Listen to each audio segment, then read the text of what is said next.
Crees que as linguas son importantes e tamén que a nosa lingua teña voz en Europa? Sen dúbida, para min, como amante do pobo yugoslavo, intento comunicar todo polo que pasamos os galegos, o que somos os galegos, e é un pouco frustrante, honestamente, que pola ausencia dun Estado non sexamos recoñecidos en Europa, non? É que ao final é unha Europa dos povos que é a que debería de ser e non unha Europa de Estados. Ao final, cando nacen as comunidades europeas, ao principio, era unha Europa de comunidades básicas chamadas Europa dos povos, pero ao final que acabou sendo un mercado.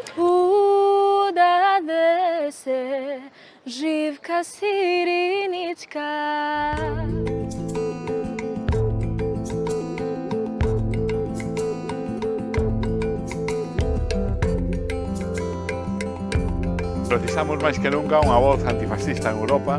Precisamos a voz de Ana Miranda, a voz do BNG, que resoe ali no Parlamento Europeo como resoou cando foi necesario para a loita pola recuperación do Pazo de Meirás, loita que ainda temos que seguir mantendo porque está pendente a resolución definitiva desde o plano judicial, como tamén temos que seguir loitando por esta casa que de todas as coruñesas e coruñeses, e aí estará Ana Miranda, que sempre contamos con esa voz e esa loita antifascista sempre.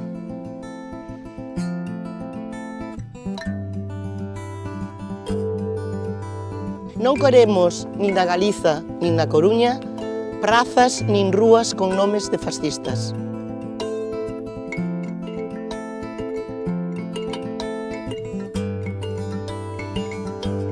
A Casa Cornide e do pobo, franquismo nunca máis. Son dúas lemas que levamos durante moitos anos para a devolución da Casa Cornide e confiamos plenamente que a nosa eurodeputada Ana Miranda siga levando estas reivindicacións a Europa para conseguir que definitivamente podamos entrar na Casa Cornide. Fascismo nunca máis! Fascismo nunca máis!